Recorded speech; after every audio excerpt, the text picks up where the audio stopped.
नमस्कार, मैं रवीश कुमार। उत्तर प्रदेश में बिजली को लेकर सियासत में बिजली दौड़ रही है। भाषाएं अपने निम्नतम स्तर पर हैं, जो नारे हैं वो उनसे भी निम्नतम स्तर पर हैं।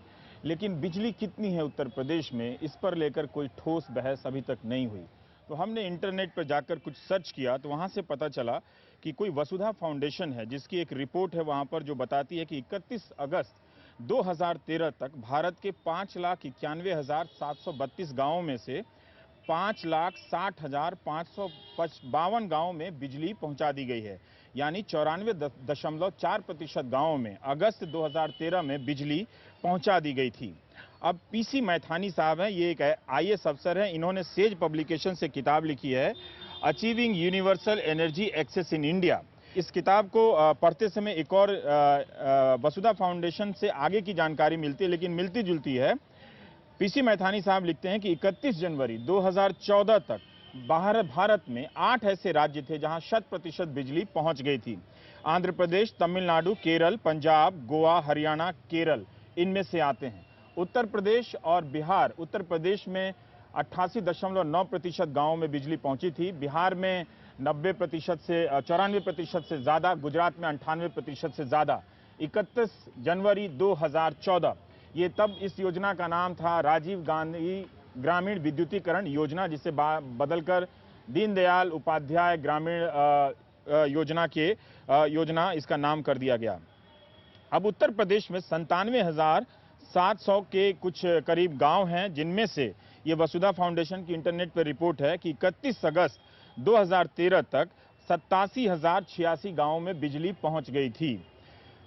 प्रतिशत में 88.9%। और यही प्रतिशत वो मैथानी साहब भी कहते हैं कि 31 जनवरी 2014 तक 88.9% गांवों में उत्तर प्रदेश के बिजली पहुंच गई थी। 97,000 गांवों में से 87,000 गांवों में बिजली पहुंची थी।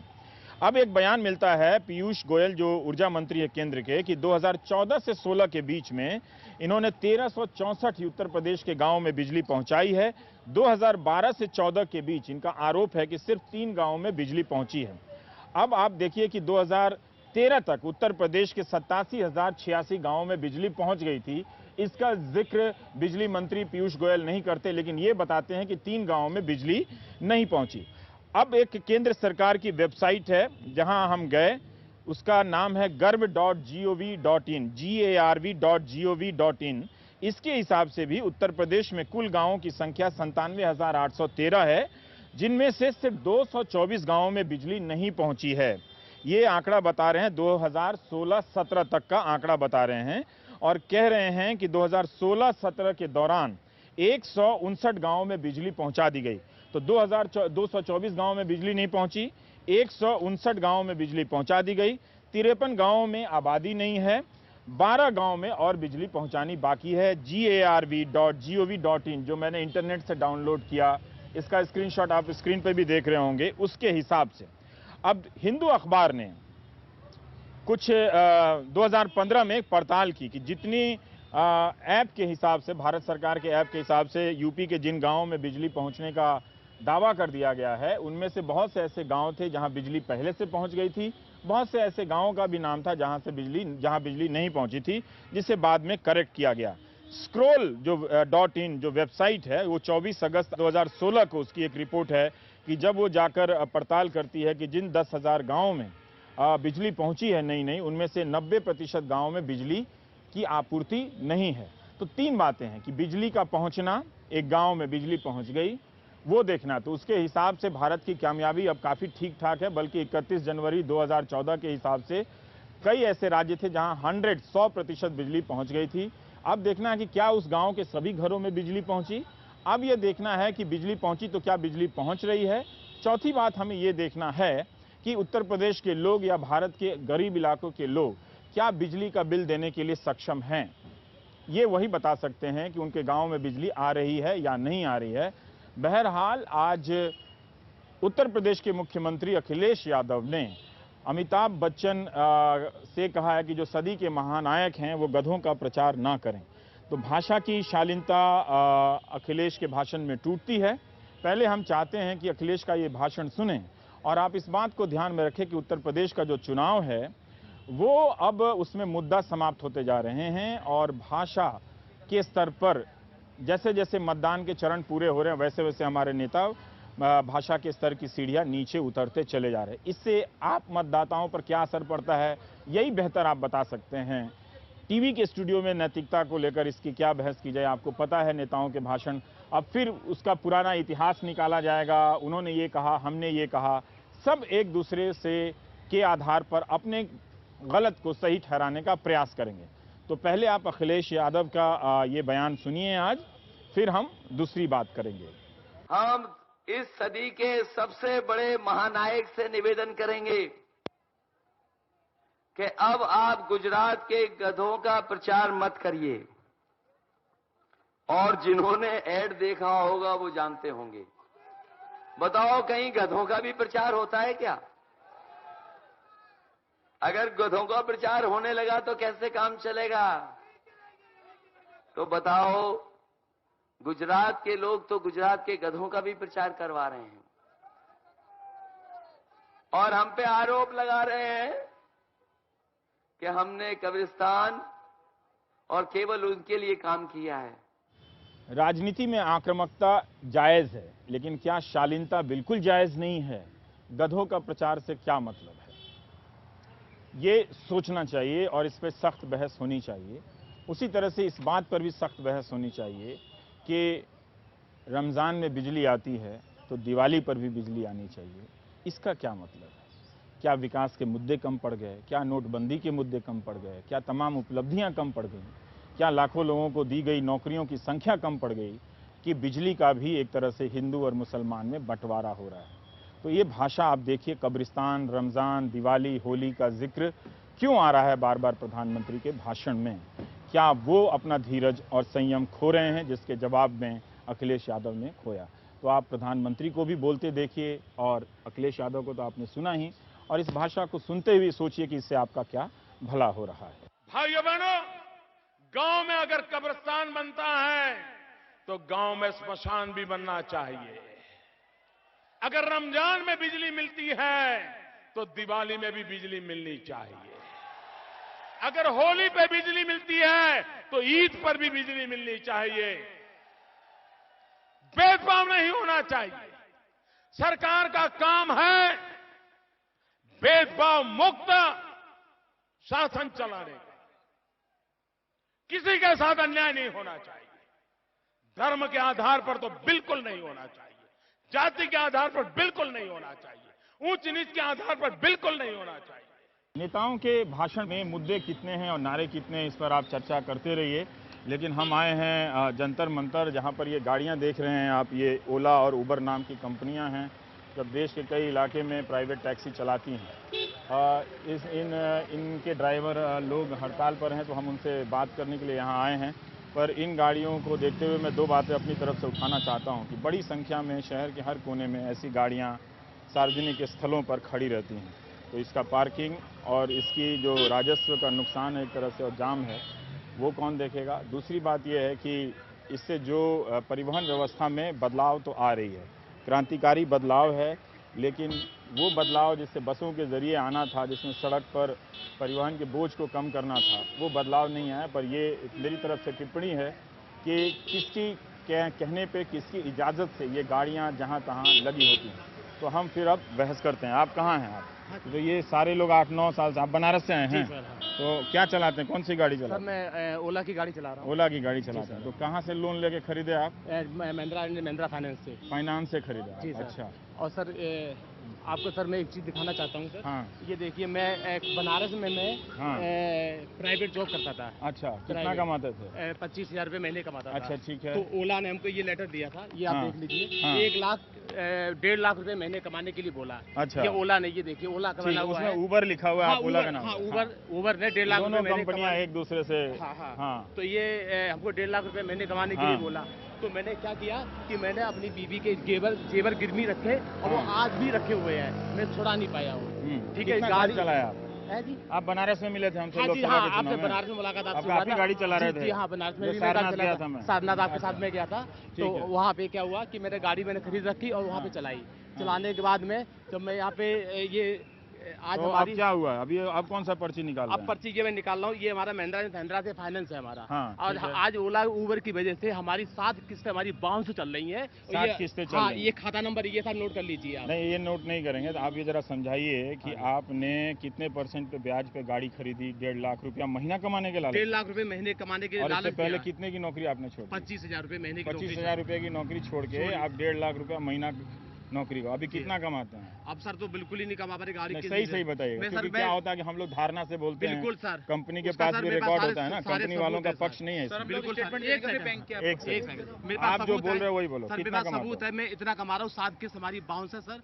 मैं कितना कमाते हो 1.5 लाख की जगह? 1.5 लाख की जगह में 15-20 हजार रुपए, 15,000 रुपए, 18,000 रुपए महीने निकल पा रहा है। और मैंने और आपकी महीने की किस्त कितने की है? 12,000 रुपए महीने 12,000 रुपए किस्त है हमारी। तो आप किस्त नहीं दे पा रहे नहीं हो? दे पा रहे सर जी। और हमारी बेटी का नाम काट दिया सर जी, ये हमारा बेटी का ये है स्कूल आपकी का। बेटी कहाँ पढ़ती ये है? यहीं पे नोएडा कोड़ा सेक्टर कॉलोनी 55 में, वंदना इनकलेव में। जी सर। और ये नाम KBS हमारा पब्लिक स्कूल वालों ने नाम काट दिया नाम आपके? काट दिया, उसमें लिख के आया है कि आपने फीस नहीं जमा की, मैं आपकी बेटी का नाम काट रहे हो। किताब नहीं, जो डायरी रहती है हाँ। उसमें लिख के दे दिया है। आज मेरी बेटी घर पे है, आज हमारी स्कूल नहीं गई आज मेरी बेटी। ये देखिए आप। तो ये आप मतलब आप उस लालच में आए कि 1.5 लाख 1.5 रुपया लाख रुपए कमा महीने सकते कमाएंगे। हैं। और ये तो हमारी हुआ क्या? तो क्यों नहीं कमा रहे? पहले तो लोग कमाया होगा, इसलिए- आपने किसी से पूछा होगा ना कि पर्ची या पैम्पलेट देख के आप लोन ले हाँ लेंगे। हाँ, कि ओला उबर वाले ने हमसे बोला कि आप इतना कमाएंगे। उन्होंने हमको ये कागज दिया और हमको मैसेज भी देती है। आज ही मोबाइल में मैसेज आ रहा है हाँ। कि आप गाड़ी ओला में अटैच करिए और मैं आपको 1 से 1.5 लाख रुपए महीने कमाने की गारंटी दे रहा हूँ।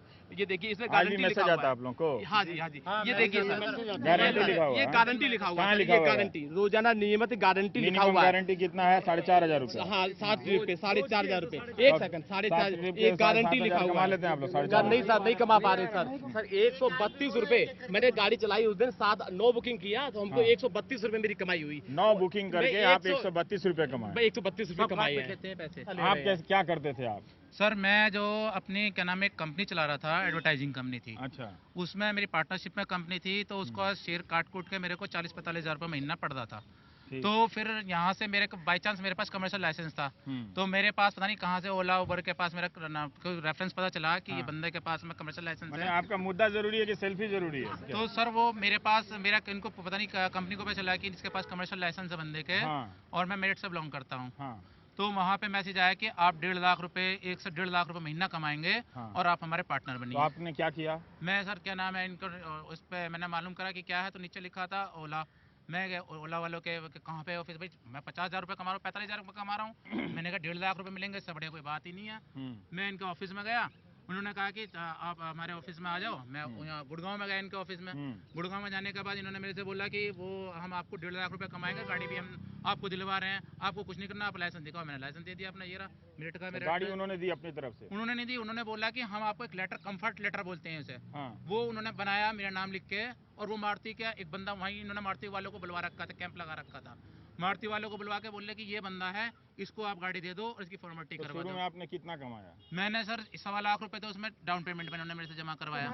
कमाया कितना? तो सर इसमें से जो महीने के जो बचत पड़ रही है गाड़ी किस का 15,000 रुपए, 20,000 रुपए से ज्यादा नहीं आता है। मेरी स्टेटमेंट मेरे पास पड़ी हुई है। मैं आपको पहले आप 40,000 कमाते थे, अब हाँ। गाड़ी चला के 15,000 कमा 15 से 20,000 के बीच जबकि में आपको लगा कि आपको झांसा दिया गया 1.5 लाख हाँ, कमाने 1.5 का। लाख रुपए। मैं सर उसमें लालच में आपने भी किसी को रेफरेंस में गाड़ी खरीदवाया मैंने है? रेफरेंस में गाड़ी खरीदवाया, तो उसमें उसको उसकी उसका भी कितना मिला आपको? उसको उन्होंने मेरे को क्या नाम है पैसे नहीं दिए, उसमें अकाउंट में डाल दिए। आज तक कोई पता ही नहीं चला कौन से अकाउंट में डाल दिए। पहले कहाँ पे है। कितना देने की बात थी? किसके 5,000 रुपए देने की बात थी। 5,000 रुपए देने की। हाँ, हाँ। और वो रेफरेंस बना। जिस बंदे की गाड़ी डलवा दी वो भी मेरे को गाली दे रहा है। नहीं, क्योंकि यहाँ कंपनी वाले नहीं हैं, उनका पक्ष नहीं है ना, तो हम तो नहीं जानते हैं। वैसे उबेर वाले ने ये एक अपना मेल दिया है कि जो लोग एक तरह से आप लोग हिंसा वायलेंस कर रहे हैं, तो कोर्ट ने भी कहा है कि हिंसा वायलेंस नहीं हम करना। कोई हिंसा वायलेंस नहीं, हम तो यहाँ पे ओला सबको मैसेज कर रही है हाँ, कि दिल्ली आप देखोगे मेरे मोबाइल पे यहाँ सबको मैंने फॉरवर्ड भी करा ये मैसेज है कि कैब की कि भारी डिमांड है, मौके का फायदा उठाएं, बुकिंग लालच करें, दे ज्यादा दे से के वो ज्यादा हमें कार बताते हैं। डिवाइस सिम का नुकसान की जिम्मेदारी आपकी होगी। जबकि हमारे को तो ऐसा नहीं बताता। उसके बाद उन्होंने कहा कि डिवाइस के 6,000 रुपए, सिम खोने या टूटने पर 500 रुपए, डिवाइस डैमेज के 2200 रुपए आप ही को भुगतान देना होगा। तो ये सब आपको पहले पता नहीं था? नहीं सर, हैं? किसी को पता ही तो नहीं। ये सब आप अपनी आप पहले कितना कमाते थे? सर देखो, मैं भी कस्टम जो जॉब करता था एक्सपोर्ट हाउस में, हाँ। वहाँ मेरी सैलरी थी 19,000 रुपए। तो 1.5 लाख के लालच में अभी गाड़ी मैंने ले पहले आए। कैब करी, किसी ड्राइवर भाई ने मुझे बताया कि हम 50-60 हज़ार रुपये महीना कमा रहे हैं। मैंने कहा चलो यार हम भी गाड़ी डाल के देखते हैं। हमने भी गाड़ी ली कि पता नहीं घर के जेवर वेवर बेच हाँ। के किसी तरीके से 1.5 लाख हाँ। रुपए इकट्ठे करके कंपनी के पास भी गए। कंपनी ने हमें भी ऑफर लेटर दिया 1,35,000 रुपए कमाने का पर महीने। शुरुआत में हमें 50,000 रुपए तक का काम जरूर दिया, लेकिन आज की स्थिति यही है जैसे इन भाई की बेटी घर पे बैठे, हमारे भी बेटी घर पे बैठी हुई है। अभी गाड़ी चला रहे हैं इसमें, पहले कितना कमा रहे थे? तो वो तो कहेगा कि आप मेहनत नहीं करते हैं, कंपनी कहेगी आप चाहें तो मेहनत करके कमा सकते हैं। देख लो ना, वो टाइमिंग आती है हमारी इसमें ऑनलाइन है, उसमें आपको हर एक के डिवाइस पे टाइम दीजिएगा, ये बंदा इतने घंटे 18 घंटे मेरी ऑनलाइन है, मैं आपको रिपोर्ट दिखाऊं डिवाइस पे अपनी। कमाई कितनी है बताओ ना? 15 से 20,000 रुपए कमाई है सर, वही 16,000 रुपए किस्त है हमारी। सुबह लॉगिन 4 बजे करते हैं सर, और लॉग आउट होते हैं करीब वही 3 बजे 4 बजे ही। दोपहर को 24 घंटे सर, 24 घंटे चलाते हैं। मतलब ये है कि हमारा ये वाला पैर, ये वाला जो है ना सर, ये काम करना बंद कर देता है। बेकार हो गए लोग बैठे। ये सर, ये घुटना काम अच्छा, जवाब तो दे हम दिया सुन रहे हैं कि कंपनी का बयान है कि भाई अगर आपको कंपनी से शिकायत है तो आप अपनी गाड़ी लेके जाइए कहीं अपना चलाइए, तो कंपनी सर पहले तो आपने एक बात बताया, पहले तो पहले सर हम ऑटो चलाते थे। हाँ आइए। अब सर उन्होंने जब ये न्यूज आया FM पे कि आप लाख से 1.5 लाख रुपए महीना कमाए। अच्छा सर हमने लाइसेंस तो था ही हमारे पे, हमने सर बैच भी बनवाया, फिर हम जाके एक्सेंट गाड़ी खरीदे sir, Hyundai Accent DL1RT 9477 sir. नवंबर 15 में सर मैंने गाड़ी लाया। कितना EMI बनता है? EMI सर 15,672 रुपए मेरी गाड़ी की। शुरू में तो कुछ कमाए होंगे ना ज्यादा आप? नहीं ज्यादा क्या सर, बच्चे तभी शुरू में क्या कमाते थे? ठीक था। क्या कमाते थे? ठीक क्या मतलब, शुरू में सर किस्त काट के 20-30 हजार रुपए तो बच ही जाता सर, बच जाता। अब क्या हुआ जो 20-30 हजार रुपए? अब सर उन्होंने ऐसा, पहले 10 ड्यूटी 5,000 था, अब 10 ड्यूटी 2,000 देते हैं, इंसेंटिव खत्म कर दिया। 10 ड्यूटी सर 2,000। अब बताइए सर, 2,000 में हमारी प्राइम में गाड़ी आती है, इनका 3 रेंज है, प्राइम, मिनी, माइक्रो। हमारी सर प्राइम में गाड़ी आती है। अब इस समय सर प्राइम में अगर हम वैसे भी नॉर्मली सवारी उठाते हैं तो 150 से 200 रुपए बनता है, 150 से 200 रुपए बनता है। ठीक है। इस समय सर क्या हो रहा है कि ये 2,000 का टारगेट है, 10 ड्यूटी 2,000 दे रहे हैं, तो इंसेंटिव उनको देना नहीं है, उल्टा 20% सर हमसे लेना है उनको। अगर गलती से सर, गलती से सवारी ने ये बटन दबा दिया कि नहीं, ड्राइवर ने मना करा है, जबकि हम मना में 500 रुपए सर पेनल्टी और कट जा रही हमारी। ये पहले नहीं था रूल, ये आज ये 2-3 महीने में रूल निकाला उन्होंने कि अगर सवारी ने नहीं जाना है, उसको गलती से उन्हें बुक कर दिया, बाद में वो कैंसिल भी कर रहा है। वो तो कह रहे हैं कि बाकी शहर में तो गाड़ियां उनकी चली रही है, ओला उबर की गाड़ियां तो चल रही है, वो हम भी देख रहे हैं, है ना? यहाँ भी रही है सर, चल तो यहाँ भी रही है सर, यहाँ भी चल रही है, यहाँ भी रही है, लेकिन अब क्या करें। परेशान वो लोग भी है, ऐसा नहीं है, पहले हम भी लोग चला ही रहे थे। हाँ, हम लोग भी परेशान होने के बाद भी चला रहे थे, मगर अब इतना कम कर दिया है कि गुजारा नहीं हो रहा घर का, तो इसलिए हम लोगों ने बंद किया। जब आपसे मुलाकात हुई थी बनारस में, तब ठीक चल रहा था। अब क्या हुआ कि मैं अब 17 घंटे गाड़ी चलाई। आप देखिए सर, 9:25 में मैंने गाड़ी लॉगिन किया, और रात को 11:35 में लास्ट बुकिंग किया है, और 16 बुकिंग मैंने किया तो इसमें फ्रॉड बुकिंग दिखा दी, इन्होंने झंडे बने हुए हैं, ये दिखा दी फर्जी, जबकि भाई ओरिजिनल बुकिंग है। अगर ये ओला कंपनी, आप इस पे आप कंप्लेन कर सकते हैं। अगर ये ओला कंपनी, आपकी ओरिजिनल बुकिंग है, कंपनी ने कहा कि ये फ्रॉड बुकिंग है। एक सेकंड, अगर ये साबित कर दे ओला कंपनी, सर मैं ये हड़ताल समाप्त करवा दूंगा। मैं कह रहा हूँ सर, मनोज कुमार गुप्ता आपसे बोल रहा है, वादा कर रहा हूँ सर कि मैं हड़ताल ये समाप्त कर दूंगा अगर ओला कंपनी ये साबित कर दे ये फ्रॉड बुकिंग है। इस पे इसी पे कागज लेके मैनेजर लोग आता नहीं हो तो बाद में कहेगा कि रिपोर्टर ने सारा गलत बताया। हाँ बिल्कुल सर। वो तो मुझ पे इल्जाम भी लगेगा कि मैंने कंपनी के खिलाफ बहुत सारे गलत बातें बताई और उसका पक्ष नहीं। सारे सबूत है सर, सारे सबूत है। तो मैं साफ कह दे रहा हूँ कि अभी मैं सिर्फ आप लोगों का पक्ष रख रहा हूँ, ठीक?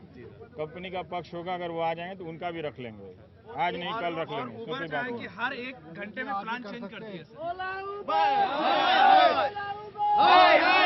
एक सेकंड, बात कहिए, नारा मत लगाइए, बात अभी नारा हम चले जाएंगे तो लगाइएगा। शुरू में अगर हम एक आप भी गाड़ी चला रहे थे इसमें, आप इससे पहले क्या कर? ओनर हूँ। अच्छा, ओनर है, मतलब क्या, कितनी गाड़ियाँ? एक ही गाड़ी है मेरे पास। एक ही गाड़ी है, तो आपने गाड़ी खरीदी और किसी ड्राइवर को दे दिया? जी। आपका नाम? मेरा नाम है सर जतिन कालरा। यहीं दिल्ली में रहते थे? जी। ठीक है, अब अपना संक्षेप में जल्दी बताइएगा। मैं बताता हूँ सर, शुरू में क्या होता था, ये एक सवारी को उठाने का ना, जिसके बाद जिसने ड्यूटी डाली है उसको उठाने के भी इंसेंटिव देते थे, 250 रुपए मिलेगा आपको। धीरे धीरे वो 200 हुआ, फिर 150 हुआ, 100 हुआ, अब बंद हो गया। ठीक है, मतलब किसी सवारी को उठाने का कोई इंसेंटिव नहीं मिलेगा। ठीक है, फिर क्या होता था, इनका एक टारगेट होता था, अगर आपने 3,000 का काम किया है तो आपको 9,000 रुपए मिलेंगे। आज क्या कह रहे हैं, ये ऑपरेटर बेस इन्होंने स्कीम कर रखी है। अगर 500 रुपए का बिल आता है ना, तो ऑपरेटर बिल में आता है आपके 300 रुपए लगभग। तो ये कह रहे हैं अगर आप 3500 रुपए का ऑपरेटर बेस बनाओगे ना, बिल बनाओगे, तो आपको मिलेंगे 7500 रुपए, यानी कि 7500 में से 20% कमीशन काट अभी टीवी पे ना सब लोग इतना हिसाब नहीं समझ पाए, मोटा मोटी बात बताइए ताकि टीवी के दर्शक नहीं समझ। मतलब सर आजकल इंसेंटिव तो कुछ रहा ही नहीं है। नहीं रहा, कुछ भी नहीं। क्या लॉस हो गया, महीने में क्या लॉस हुआ उससे सर? ना तो हमारी EMI जा पा रही है, ना हमारा क्या कहते हैं गाड़ी का खर्चा, मेंटेनेंस जो होती है ना वो भी नहीं तो कर गाड़ी पाएंगे। सीज हो जाएगी, कंपनी वाले कर सर सकते हैं। लोन चल रहा है, किस्तें बाउंस हो रही हैं सर। अगर आप अकाउंट स्टेटमेंट किसी भी ड्राइवर भाई को उठा के देख लो, इनकी एक ना एक जरूर किस्त बाउंस हुई है, दो तीन तीन टूट चुकी सबकी बाउंस। बिल्कुल सर, खर्चा तो हमारे तो आपके किस्त जो काम पहले 10 घंटे में होता था, आज की डेट में 24 घंटे करके भी नहीं हो रहा है। 24 घंटा गाड़ी 24 चला घंटे के के भी भी जो 10 घंटे हम कमाते थे। एक तो आपको 24 घंटा गाड़ी आपको नहीं चलाना चाहिए, मैं दुर्घटना हो नहीं, सकती जैसे है। दो ड्राइवर रख के गाड़ी चलवा रहे हैं, हाँ। तो भी वो इनकम नहीं आ पा रही है जो पहले 10 तो भी घंटे नहीं में आ आती रही। थी। लोग समझदार हैं, इस तरह के पोल पे, खंभों पे, रेलवे स्टेशन पे बहुत लिखा रहता है कि करोड़पति बने, लखपति बने। इसके चक्कर में क्यों पड़ रहे हैं? वो तो एक साजिश थी। पहले बोला इन्होंने, हमको सबको प्रॉमिस किया। अब इन्होंने अपनी गाड़ियां निकाल रखी हैं, ओला ने अपनी गाड़ी खरीदी, उबर ने अपनी गाड़ी खरीदी।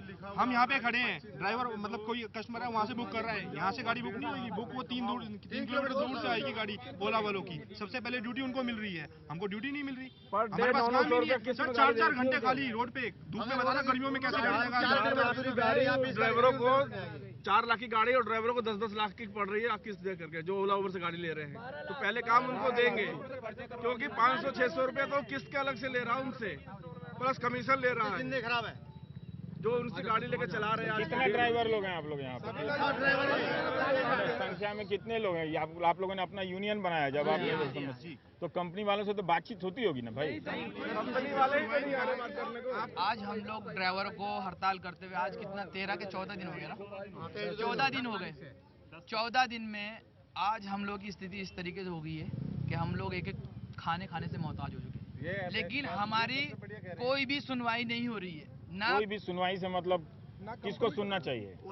ओला कंपनी को सुनना चाहिए या उबर कंपनी को सुनना चाहिए। जब ये कंपनी नहीं सुनेगी तो हम लोगों को केजरीवाल सरकार सपोर्ट करना चाहिए, जो दिल्ली सरकार को दिल्ली सपोर्ट सरकार को हमारे लिए सपोर्ट करना चाहिए। ठीक, तो दिल्ली सरकार ने क्या किया आप लोग? दिल्ली सरकार के कोई भी अधिकारी हमारे साथ आके बात नहीं की है कि भाई आप लोग धरने पे बैठे हो, क्या आपको तकलीफ है, हम आपकी प्रॉब्लम सॉल्व करते हैं। आज तक हमारे पास कोई बंदा आया नहीं है। तो अब ये बताओ, मैं खुद पर्सनली सत्येंद्र जैन जी के ऑफिस गया था, उनका कहना था आप कोर्ट में डालो, लेबर कोर्ट में। मैंने कहा कोर्ट में जो लाखों कहा है, सख्त टिप्पणी की है कि आप लोग वायलेंस करते हैं, नहीं करना चाहिए। हम बिल्कुल नहीं कोई नहीं कर रहा है। शांतिपूर्वक हमारा धरना है। वो वायलेंस करने वाले रुक जाओ सब बता रहा हूँ। वायलेंस करने वाले बंदे, हम ड्राइवर भाई जो खाने से मोहताज, खाने से मोहताज हो गए इस वक्त, हम वायलेंस नहीं कर रहे। ये काम कौन कर रहा है? हमारी भीड़ में उनके बंदे, उनके बाउंसर तोड़फोड़ कर रहे हैं ताकि हम लोग बदनाम हो। ये बात है। और आप लोगों के पास रिकॉर्ड है कि आप सुबह 9 बजे से लेकर रात के 11 बजे तक गाड़ी चला रहे हैं। पहले आप 40,000 कमाते थे, अब आप 20,000 कमा रहे हैं। ठीक, आपका कहना है कि गाड़ियों की संख्या बढ़ गई, गाड़ियों की संख्या बढ़ गई, या तो आपके जैसे प्राइवेट ड्राइवर आ गए हैं या कंपनी ने अपनी गाड़ियों की संख्या बढ़ा ली, अपनी गाड़ियों की संख्या बढ़ा, जिससे कमाई कम हो गई, इंसेंटिव खत्म हो गया। इंसेंटिव जरूर कम हुआ है, लेकिन इनका कमीशन कम नहीं हुआ। ये 20% 25% कमीशन ले रहे हैं, वो ले रहे हैं। 25% हो गया कमीशन, मतलब हर सवारी में जैसे हमको 400 रुपए का बिल बना एक सवारी से, उनमें से ना 20% तो इनको देना पड़ेगा। 25%। जब भी मैं इन गाड़ियों की सुविधा लेता हूं तो अक्सर आदतन ड्राइवर भाई लोगों से बात करता रहता हूं, तो तरह तरह की कहानियां आ रही थी। मेरे ही जानने वाले सामने एक बंदे ने अपनी चलती फिरती दुकान बेची, उसे लगा कि 1.5 लाख रुपए मिलेंगे वो इन गाड़ियों को चलाकर और कमाने के लिए, ज़्यादा अपनी ज़िंदगी की बेहतरी के लिए, लेकिन हुआ नहीं। तो ऐसे कई छोटे छोटे अनुभवों से हम गुजरते हुए समझ पा रहे थे कि एक संकट है यहाँ पर। ये बात बहुत स्पष्ट है कि कंपनी का कोई पक्ष नहीं है, लेकिन ये सीमा नहीं होनी चाहिए हमारी रिपोर्टिंग की। आमतौर पर कंपनियां पीछे हट जाती हैं कि जब उनका पक्ष नहीं होगा तो आप कैसे रखेंगे, बाद में लीगल नोटिस आ जाता है कि आपने हमारा वो किया है। पर ये सारे लोग जिनको कमाई का वादा किया गया था, जिनकी कमाई नहीं हो रही थी, ऐसी क्या बात है कि 14 दिनों तक इन्हें हड़ताल पर बैठने की नौबत आती है, और क्या समस्या है जिसका समाधान नहीं हो सकता? क्या इतने सारे लोग खड़े होकर झूठ बोल रहे हैं, गलत बोल रहे हैं? ये तो अभी भी कह रहे हैं कि वापस उसी कंपनी में जाकर गाड़ी चलाना चाहते हैं, लेकिन अपनी कमाई बेहतर करना चाहते हैं। अभी अपनी किस्तें नहीं दे पा रहे हैं। तो इतने सारे लोगों ने जो अलग अलग धंधों से छोड़कर आए हैं, बल्कि किसी समाजशास्त्री को इस बात का अध्ययन करना चाहिए कि ओला उबर की गाड़ियों में किस किस पेशे से लोग किन किन उम्मीदों के सहारे आए और अब उनकी ज़िंदगी में क्या हो रहा है। ये हमारे समय का, हमारी दिल्ली शहर का एक सबसे बड़ा सामाजिक दस्तावेज है जो सफ़ेद गाड़ियों में दिन रात हमारी नज़रों से गुजर रहा है और हम भी उसका इस्तेमाल कर रहे हैं। तो ये देखना चाहिए। वैसे भी आजकल की समाज ऐसा हो गया है कि एक की तकलीफ से दूसरे की सहानुभूति नहीं होती है। हर कोई अकेला महसूस कर रहा है, हर कोई अपनी अपनी लड़ाई लड़ने में लगा हुआ है। ये जंतर मंतर पर आ गए हैं तो यहाँ बड़ा खतरनाक मामला है। भारत के तमाम तरह के त्रस्त लोग अब हमें खींचने लगे हैं कि यहाँ आओ, यहाँ आओ। तो बड़ा मुश्किल है कि हम कहाँ कहाँ जाएंगे, तो बहुत मुश्किल है। वहाँ कौन लोग हैं जो बुला रहे हैं? अच्छा, वही लोग हैं। अच्छा, ये क्या है भाई? अच्छा, मेरा इंतजार था। अभी ऐसा है कि एक ब्रेक लेते हैं। जी जी सर, ब्रेक के बाद फिर आते हैं।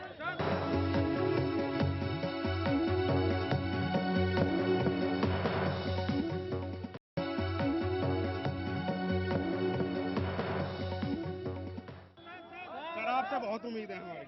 मुझसे क्यों उम्मीद है भाई? पत्रकार से क्यों उम्मीद होनी चाहिए? सर आप सही न्यूज़ दिखाओगे, बिल्कुल न्यूज़ सही दिखाओगे, बिल्कुल सही दिखाएंगे सर। हम यहाँ पे आपको पहले बता चुके लोगों नहीं, आपका पक्ष दिखाऊंगा। जी जी सर। नमस्कार सर, मैं आपका फैन हूँ।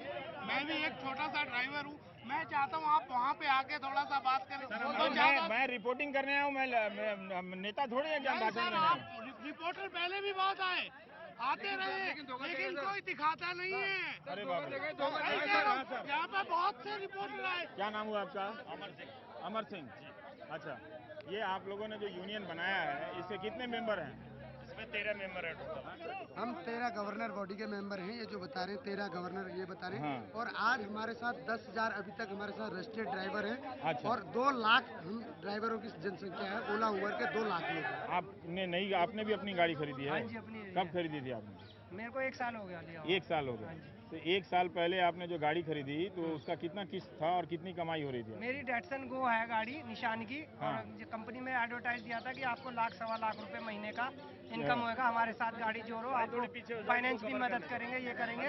तो मैंने जोड़ी है, लेकिन 1 साल हो गया, मेरे को बचत तो दिखाई नहीं दे रही। बस इतना ही चलता है कि गाड़ी की किस्त निकल जाए वो, और अपना गाड़ी की CNG वेंजी हो जाए और गाड़ी की किस्त निकल जाए। आज इतना ही काम हो रहा है। इंसेंटिव में कभी होते हैं और रोड ड्यूटी कहते हैं और इंसेंटिव मार देते हैं, इंसेंटिव नहीं देते। ज़्यादातर लोग जो ड्राइवर लोग हैं ये सब दूसरे पेशे से आए हुए लोग हैं और सपने दिखाए गए। तो ये देखना चाहिए कि क्या इन्हें लिखित तौर पे दिया गया कि 1 लाख या 1.5 लाख रुपए कमा सकते हैं। तो कुछ लोग दिखाते हैं कि उन्हें ऐसा वादा किया गया था, कई तरह की सुविधाएं जो पहले मिल रही थी वो अब नहीं मिल रही। तो अब आप सोचिए कि आपको लोग सुबह सुबह लेके रात बिरात जहां ये लोग पहुंचा रहे हैं, इनकी ज़िंदगी में कितना तनाव है। यही सोच लीजिए कि ये लोग किस्त नहीं दे पा रहे हैं, इनकी कई किस्तें हो जा रही हैं, गाड़ियां सीज हो जाएंगी। तो ये हमारी नई अर्थव्यवस्था की एक तरह से देन है। ये इन लोगों को तो मालूम नहीं था, ये तो सपना देखे और चले आए। ये क्या है? अभी भी दे रहे हैं। ये अभी भी मैसेज आ रहा है? अभी भी आ रहा है, 1 लाख दे रहे हैं कमाने को। तो ये आपको मैसेज क्यों आ रहा है? हमको क्यों नहीं आ रहा है? लाइसेंस वालों को भेजते हैं, कमर्शियल लाइसेंस वाले को आता है। ओ, कि अपनी CNG कैब द्वारा कमाएं 1 लाख तक। ओला प्रगति स्कीम में अपनी नई CNG कैब खरीदने के लिए पाएं OBC बैंक द्वारा 90% तक का लोन सिर्फ 10.10% इंटरेस्ट पर। अधिक जानकारी के लिए आएं प्लॉट नंबर 86 उद्योग विहार गुरुग्राम मिस्ड कॉल करें। बहुत सारे राजनेता भी यूपी में चुनाव है, वो गरीबों के लिए लड़ने चले गए हैं हेलीकॉप्टर से। ठीक, गरीब को ही खत्म कर देंगे तो लोग, ये गरीबों को ही मिटा देंगे, गरीब लोगों को ही मिटा देंगे। गरीबी तो अपना सर जी, अभी हमारा ये 12-13 दिन हो गया है, किसी पूछने नहीं आया और वहाँ रोटी कोई पूछने भी नहीं आया और वहाँ रोटी सेकने में सब लगा हुआ है। और जाति यूपी में जातिवाद आरक्षण अनाप शनाप करके गरीबी को ही मिटा दो, कोई नहीं पूछने आया। 15 दिन से भूखा मर रहे हैं। धर्म वाला राजनीति ठीक नहीं है। धर्म वाला राजनीति क्या है सर? ये सब रोटी सेक रहे हैं। धर्म खाने को नहीं देगा। हम तो अपना वर्किंग कर रहे हैं। एक मिनट, हम अपना वर्किंग कर रहे हैं तो हम तो अपनी मेहनत का हमें फल चाहिए ना। हम धर्म बताए कि इसमें सरकार गए, किस्तें चली जाएंगी क्या सर? हमारी धर्म से तो किस्त नहीं जाएंगी, हमारी धर्म से तो गाड़ी चलेंगी नहीं। काम से कम करने से होगा, कम ही नहीं है। हम चाहते हैं गवर्नमेंट रेट, वो रेट हमें देना। गवर्नमेंट के भी रेट 1,50,000 पर महीने कमाने का सपना दे रही है। एक बात बताइए, जब आप लोग आए तो पुरानी टैक्सी वालों पर भी बहुत बीती, उनके बहुत सारी गाड़ियां स्टैंड पुराने हो गए, कमाई बंद हो गई है ना। तो वो ये कहेंगे कि ये बाजार का नियम है, आप खुली प्रतियोगिता करो, आप टिक गए तो ले लो पैसा। सर ये बाजार का नियम नहीं है, ये कंपनी वालों का नियम है। जो गवर्नमेंट के रेट है उस रेट दे ही नहीं रही कंपनी। ये 1,50,000 कमाने का सपना कहाँ से दे रही है? आप लोग उसके झांसे में आ गए। जो 5-10 हज़ार से नौकरी करने वाले गुजारा करने वाले, वो 1 लाख और 1.5 लाख कमाने के चक्कर में अपनी नौकरी छोड़ के यहाँ आज यहाँ बैठे हैं, जंतर मंतर पे बैठे हैं। घर में खाना नहीं है और गाड़ी की किस्त बाउंस हो रही है। और कुछ यहाँ 15 दिन हो गए, कोई नेता नहीं, फाइनेंसरों को नोटिस आ गया सर, गाड़ी खींच लेंगे वो हमारी। अब ये स्थिति है सर, ऐसा है। जो है मेरा बच्चा, मैं नोएडा से हूँ, मेरा बच्चा कल एग्जाम देने गया था, स्कूल की फीस नहीं भर पाया मैं, इसके वजह से स्कूल ने उसको अलग बिठा दिया। बोला भैया जब तक आपके फादर फीस नहीं लेके आएंगे आपको एग्जाम नहीं दिया जाएगा। सर हम बच्चों को अच्छे स्कूलों में डालें इनके सपनों की वजह से। अगर हमारी जैसे हम पहले गरीब थे, आज भी उसी गरीबी में रहते, कहीं नौकरी पेशा में रहते, तो हम इतने बड़े सपने बड़े स्कूल में नहीं डालते, कहीं गवर्नमेंट स्कूल में हमारे बच्चे पढ़ रहे होते। आज हमारे साथ खुलेआम धोखा हो रहा है, खुलेआम धोखा हो रहा है। हमारे लिए ये गुंडा लाके खड़ा कर दिया, हम कहाँ जाए सर? मुझे इस बात को जवाब दीजिए। पुलिस हमारे खिलाफ खड़े कर दिया और हम क्लेम कर रहे हैं। देश का नागरिक हम भी है, सरकार तो कुछ करे, हमने भी इस देश का नागरिक है, गाड़ी लिया हूँ, सब कुछ। ऊबर भी बाहर की सर, ऊबर बाहर की कंपनी है। और अगर हम एक झूठ बोलते हैं तो ये हमारे ऊपर इतना बवाल कर देता है। ये कंपनी सरेआम लिखित के तौर पे ये झूठ बोल रहा है, इसके ऊपर कोई कानून नहीं है सर। रिटर्न में दे रखा है सर आपने, तो हमने आपको दिखाया है कि हम सब लोगों पर रिटर्न में है, मोबाइल पे मैसेज डालना ही हम लोगों को, और हमारे साथ में ब्लफ किया गया, पूरा फ्रॉड। ये देखो मैसेज सब पे। 1 लाख तक तो हर कोई इस तरह के मैसेज दिखा रहा है कि 1 लाख रुपया तक कमाएं, तो कम से कम 1 लाख, किसी में 1.5 लाख है। ये देखिए, ये वही स्मार्टफोन है जिससे हिंदुस्तान में कैशलेस आने वाला था। देखिए ये कोई और हकीकत आपको दिखा रहा है। दुख हो रहा है। बात यह है कि एक संवाद होना चाहिए दोनों पक्षों से। कंपनी का भी पक्ष रखने में कोई समस्या नहीं है, तो संवाद होना चाहिए दोनों में। और ये लोग जो 1 लाख और महीने का 1.5 लाख कमाने का सपना का जो झांसा ठगे गए हैं, फ्रॉड कर दिया हमारे साथ। ये लोग शायद अब इनकी आवाज़ को तो राजनीति को ज़रूरत नहीं है, क्योंकि वो धर्म पर और जाति पर बोल के इससे भी बड़ी भीड़ पैदा कर लेगी, तो वो तो अपना जुगाड़ कर लेगी। लेकिन अब आप सोचिए कि जैसे बहुत सारे लोग ये सोचकर पोस्टर, बैनर और SMS देखकर ये लोन ले रहे हैं, लोन लेने की नई संस्कृति में फंस रहे हैं। इन्हें पता भी नहीं कि किस्त क्या है और कमाई कैसे देंगे, और बाद में सुविधाएं और कमाई कम होती जा रही है, जिसपे इस पर असर पड़ रहा है। खर्च भी नहीं है सर, 15 दिन 20 दिन पहले स्ट्राइक भी नहीं हुई। 15 दिन स्ट्राइक में आ गया, 15 दिन में। हाँ, तो गाड़ी 2 दिन चली थी, 9 तारीख को स्ट्राइक हो गई थी, 3-4 दिन गाड़ी चली थी। और उबर कंपनी से अहमद नाम का कोई लड़का था, जो मैं बहादुरगढ़ IDTR में ट्रेनिंग करने के लिए गया हुआ था कमर्शियल लाइसेंस की, तो उन्होंने वहाँ से हम बातचीत करी और कहने लगे आपको 1 लाख से 1.5 लाख रुपए का मिनिमम बिजनेस गारंटी का कुछ प्लान। तो आप लोग जहाँ कमर्शियल ड्राइवर बनने की ट्रेनिंग लेते हैं वहीं मैसेज आने लगता है, वहीं पहुंच गए। 1 लाख 1.5 लाख कमाना है, तो फिर आपका ध्यान जाता है कि सही में हम 1.5 लाख कमा सकते हैं। 3 बार मीटिंग हुई जी। हाँ। और उन्होंने ये कहा आप 38,000 रुपए भर दो, आपको टैक्सी दिलाएंगे और 1 से 1.5 लाख रुपए आप आराम से कमाएंगे। 38,000 रुपया कहाँ से लाए? कर्जा लेके लाए? वो कर्जा लेके लाया मैं। नहीं, आप बैंक से कर्जा लिया या महाजन से कर्जा लिया? ये मैंने अपना एक जेवर था जी, वो बेच दिया था। महाजन से कर्जा लेकर कितना % पे लिया? 5% ब्याज में उठा करके लाया था, और आज की डेट में 3 किस्त हमारी गाड़ी की टूटी हुई है। जोड़ देते हैं ड्राइवरों को फंसाने के लिए। यूँ कहते हैं कि आप किसी ड्राइवर भाई को लाओ, आपको कमीशन मिलेगा 15%, 15,000, 10,000। शुरू में स्टार्टिंग में इन्होंने यूँ कहा था कि आपको कमीशन मिला करेगा 10,000, 15,000 रुपये अगर आप किसी ड्राइवर भाई को रेफरल से जोड़ते हो। आजकल वो 3500 रुपये का रखा है। हम क्यों फंसवाएंगे? हम खुद पहले फंसे हुए हैं। अगर जो आप 1900 रुपये का काम करते हो सर, सुनो, आप 1900 रुपया काम करते हो एक दिन में 24 घंटे के अंदर, तो हम आपको 4200 रुपये इंसेंटिव उसके ऊपर देंगे 1900 रुपये। तो आपको नहीं लगा कि आप 1900 रुपया कमा रहे हैं, कोई 4200 कैसे देगी कोई कंपनी? सर सुनो, उनकी आपको क्यों नहीं शक हुआ कि कोई कंपनी फ्री में पैसा बांटेगी? लोग ले रहे थे, इसी चक्कर में हम फंस गए। क्या है सरकार का रेट? 14 रुपए किलोमीटर है, 14 रुपया किलो, 14 रुपया और 16 रुपया किलोमीटर हमें चाहिए। अभी आप 6 रुपये किलोमीटर चला रहे हैं।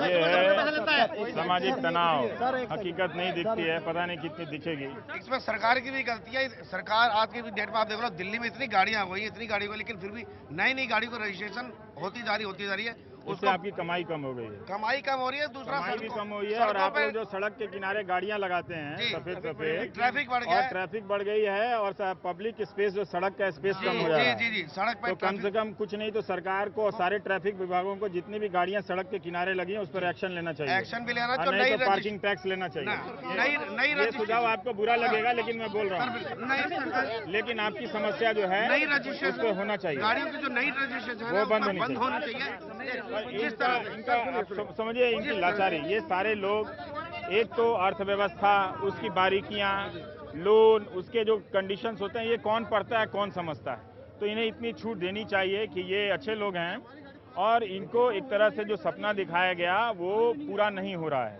1 लाख कमाने के सपने में बहुत से लोग 25 से 30 हज़ार की नौकरी छोड़कर आए, ईएमआई ले ली, गाड़ी की ईएमआई 15 से 16 हज़ार तक दे रहे हैं ये लोग और कमा रहे हैं कोई 20-25 हज़ार, तो बच रहे हैं हाथ में 7-8 हज़ार, किसी का 10 हज़ार, वो भी नहीं बच रहा, कमाई कम होती जा रही है। इसी को लेकर कंपनी से झगड़ा है, इसी को लेकर सरकार से है।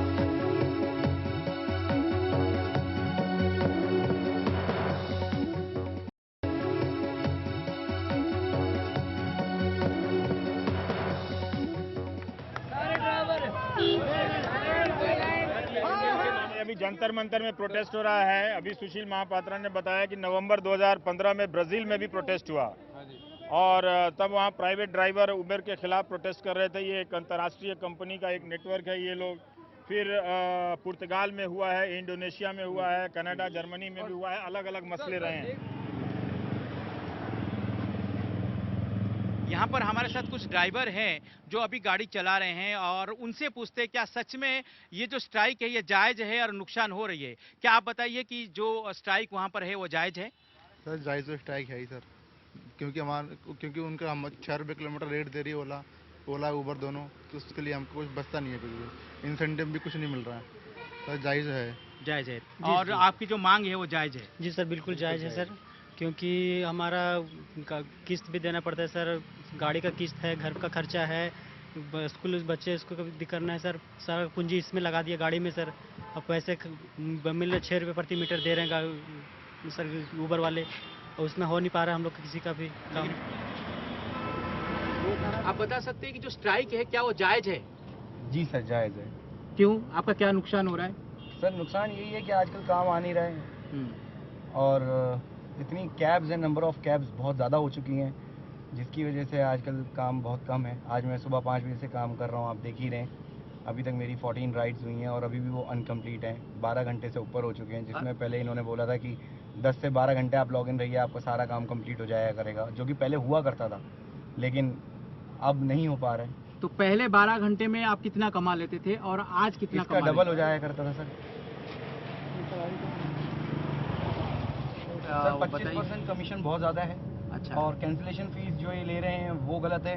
अच्छा। अब आज मैं आपको बताता हूँ, मैं अभी कस्टमर की लोकेशन पे पहुँच गया, कस्टमर ने वहाँ पहुँचते ही वो क्लाइंट ने मतलब कैंसिल कर दी। उन्होंने कहा कि नहीं हमारे को दूसरी कैब मिल गई। तो मेरे जो किलोमीटर्स हैं, मेरा जो रनिंग कॉस्ट आया, मेरा जो टाइम वेस्ट हुआ, उसका तो मुझे कुछ नहीं मिला। कस्टमर भी अगर कभी कैंसिल करता है तो उससे भी कस्टमर से भी ये चार्ज करते हैं कि 25 rupees cancellation fees, 75 rupees cancellation fees, ये ऐसे ले लेते हैं।